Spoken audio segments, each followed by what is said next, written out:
Hey, what's up, guys? You're here with Gordon and Jack from PickDawgz. Thank you for joining us.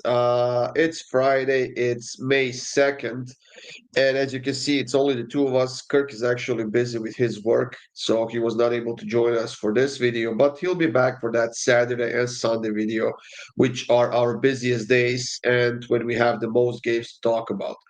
On Friday, Jack, we actually have an interesting slate. We have a game in each of the top five European football leagues, one in the EPL, one in Bundesliga, one in LaLiga, one in Serie, and one in the French League One. And you're getting free picks for every single one of those games in this video, guys. Even though Kirk is not here, you're getting his free pick as well. And of course, we'll all be having some premium picks, including the NBA playoffs that are going on right now. MLB is going on, I know that. And of course, we are into the big weekend, so there's going to be a lot of soccer. So get those 3-day passes now, guys. That's definitely your best bet. And let's win some money together. Now, let's get going, Jack. An interesting matchup in the EPL. City is hosting Wolves, and you know what? We have two teams playing in outstanding form right now. City advancing to the finals of the FA Cup. They were able to beat Nottingham Forest 2-0 in the semi-finals over the past weekend. While Wolverhampton, I mean, holy crap, what a team they've become in the second part of the season, eh? On a six-game winning streak right now. Yeah, this is Wolves in a nutshell. Maybe not to them being this good. We've never really seen them win 6 games in a row. I think since I would imagine when Nuno was at Wolves and his Yeah. first stint. So yeah, it's been a long time coming for Wolves, but they found their groove at the most important time of the season, and well, they've saved themselves because it was looking pretty grim.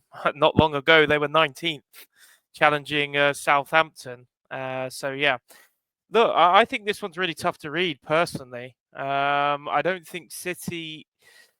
Well, I just think over the course of this season, City they're in spots where you think, oh, they're Man City, they should win, and they haven't, and that kind of makes me fearful of this minus 305 or going anywhere near a handicap or anything like that with them. So I just have both teams scoring here. I think you're much more safe with trusting both teams' attacks right now rather than who's going to be better on the day. And I think City's defense this year has been one of the worst, if not the worst, under Guardiola. So I think Wolves have plenty of opportunities to score. It's all about just putting it back of the net. So give me both teams to score here. Yeah, when you see what Wolves have done in the second part of the season, even without all the players that they're missing because of the injuries, and they were missing a lot of players, some of their key players. And there's an interesting fact right now. So, City has only one player with over 10 goals in the EPL this season, which is just shocking, and that is Holland with 21 goals. Next up is Foden with 7. And then you have Wolves with Cunha, who has 15 goals, and you have Larsen, who has 13 goals. So they actually have more players with over 10 goals than City does right now. And I think at the moment, we definitely have to count on Wolves to score a goal here. I think they can do it. City kept a few clean sheets over the last few weeks or something like that. I mean, this is going to be a hard game for both teams. So I'm actually taking over 9.5 shots on target at plus 105. I think it's going to be a fun game to watch, fun game to bet on. And Kirk is taking City to win and both teams to score at plus 156. Now, off to La Liga, Jack, where we have Rayo Vallecano and Getafe facing off. Now, that's a matchup that's very hard to read. I mean, you are hoping for something if you like to watch football, you are hoping for something, but then you look at the previous results, 5 of the last 6 games were draws. 4 of those 6 were nil-nil, and we had 1-1 draw, and then we had a 2-0 win for Rayo Vallecano on the road. So I'm splitting this one right down the middle. I'm taking the draw in this one. Yeah, it's fair. I think this one's the toughest one in this video, the toughest game to really go with. I see thin value in Rayo here just because they're the home team. Getafe on the road have not been great. Getafe have scored 1 goal in their last 3 games, as you mentioned. And well, the Rayo draw to Valencia at home recently, they were just out of focus late in the game. And I think all of their last 4 games for Rio, they have conceded a goal in the last 15 minutes of the game. So that can't go on too often. They're still pushing for European spots. Don't forget, 8 teams this season in LaLiga get Europe here. So with So Rio only being almost half the league are crazy. getting spot in Europe. That's crazy. So yeah, I think Rayo sit 3 points behind Osasuna right now, who are in a Conference League spot. So I think they go for the win here. I think as long as they stay locked in down the stretch, down the late side of the game, they win this game. If not, it's probably going to be a 1-1, maybe a 2-2. Because again, it's just whether you think Rayo can keep their defense strong in the last 15 minutes or so, because they're good for the majority of the game. Yeah, and I definitely understand Kirk's point of view here. The over 2.5 is plus 225 or something like that, which is just crazy. If for nothing else, put half a unit strictly because of the value that you are getting. Because this, I mean, you never know in football, right? One stupid penalty or a free kick or something, you already have a goal. Then the other team has to open up. So Kirk is taking over 1.5 goals at minus 161, minus 162, which is also a pretty good bet. The Now, Sorry, Goran, just one thing to yeah, mention go with this ahead. game as well. You've got the last 4 games for Rayo that I spoke about, where they conceded in the last 15 minutes. They conceded 4 goals to Espanyol at home. They conceded 3 goals to Bilbao. They conceded 1 to Valencia, as I mentioned late, and then they conceded 3 to Atletico. So they're not defending good, really, actually, right now. And then Getafe have only scored 1 goal in their last 3. So it's like you got a team who doesn't score and you got a team who doesn't keep a clean sheet. It's tough to read, but yeah, as you said, there's definitely value here with the over 2.5 because, well, you get an early goal in the first 15 minutes or so. The game is completely open. So yeah, definitely worth a look at. Yeah. In Bundesliga, Jack, we have a matchup of the bottom of the table. We have Heidenheim and Bochum facing off. Bochum is sitting dead last in Bundesliga, but they're not far away. They're only 4 points away from Heidenheim, who are in that playoff spot. So this is a must-win game for both teams, especially for Heidenheim. Well, especially for Bochum as well. But Bochum on the road hasn't been that great this season. It's not like Heidenheim has been anything special. But I think this is going to be a game where both teams will primarily focus on the defense, right? Uh, and then I guess if we see an early goal from either side, we could see some goals in this one. But I'm taking first half draw at plus 133. I mean, I could definitely see a 0-0 first half draw here. Yeah, 2025 Bochum road games have been a much bigger improvement than the start of the season. I think they lost like 11 games I'm seeing right now in a row on the road. They've actually managed to not lose in 3 of the last 5. One of them was against Bayern in that crazy 3-2 win. I didn't have the balls to take Bochum on the money line here. I could see Kirk did, which I respect him for. I just think Bochum or draw is the safer play here. So I guess it's what moves your needle. I guess I could speak for Kirk here as well.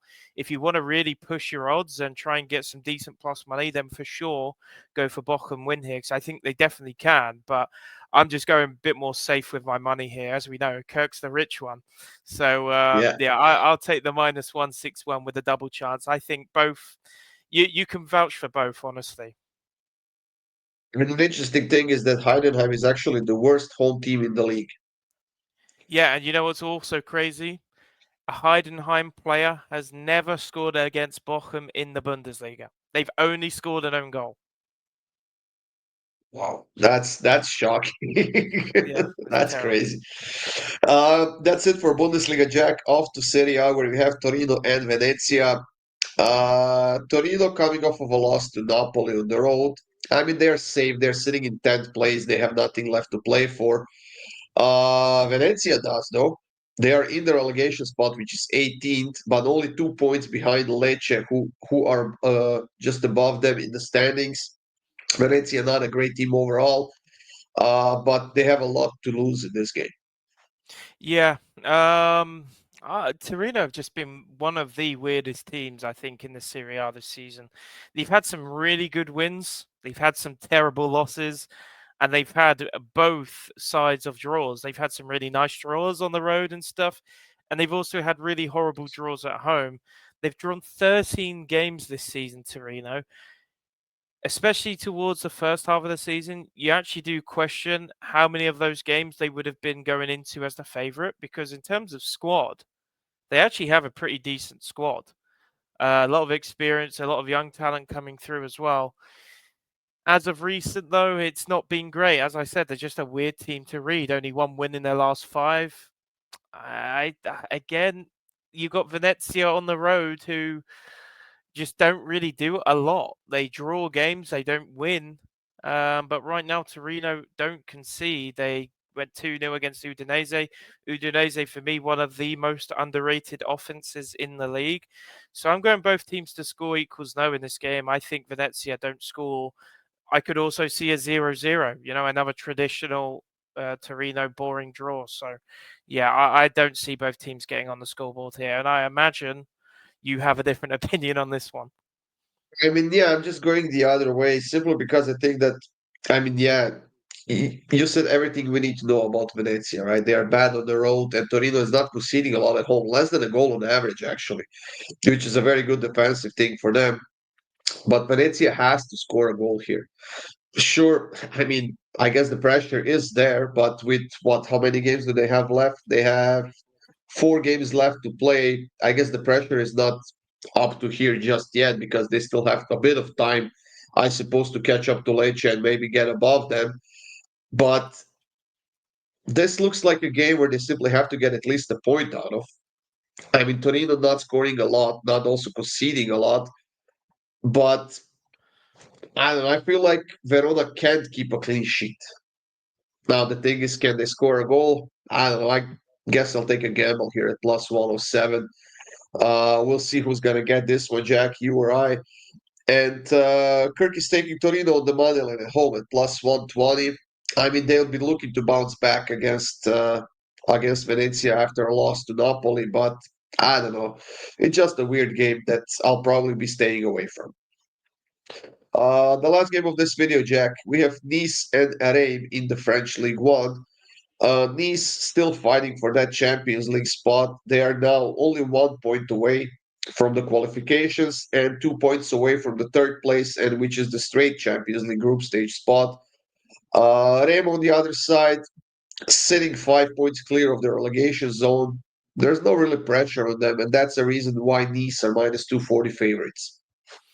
Yeah, it's been a roller coaster probably last few months or so for Nice fans, because the last 6 games, Nice games have seen both teams score. The last 5 have gone over 2.5. So you could see the sports books reacting on this one, because the over 2.5 is minus 175, which is crazy for a Reims game.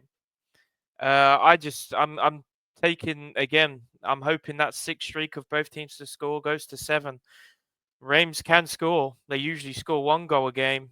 And they're not the biggest scoring team in the league, but they can certainly score in games more often than not. So I just like both teams to score here. Nice have been involved in some crazy games recently, as underdogs and as favourites. I just think this is a great spot for both teams to score with the price that it's at. This is probably my favourite pick in this video. Yeah, I don't mind that pick at all. And the fact is that Reim is in a pretty solid form right now. They've lost only one of their last 5 or 6 games, one of their last 6. And they've actually scored a lot of goals, kept a few clean sheets as well. I mean, they're playing decent football right now. Nice has to go for the win here. And I think that after getting a couple of wins in a row, I think that they can do it. So I don't mind both teams to score. It's gonna make my pick, I guess, hit easier. I'm taking Nice to win and over 1.5 goals at minus 149. I would even push that to Nice to win and over 2.5 goals. That's around plus money or something like that. It's definitely worth a shot. And as you can see, Kirk is taking Nice first half money line at minus 125. That's it for this video, everyone. Thank you for joining us. Like we said, Kirk will be joining us for Saturday and Sunday as usual. Subscribe, hit that like button, leave us a comment, guys, and of course, let us know what bets you are taking, or if you have maybe any other suggestions and whatnot. That's it, everyone. Have a great day, and we'll see you soon.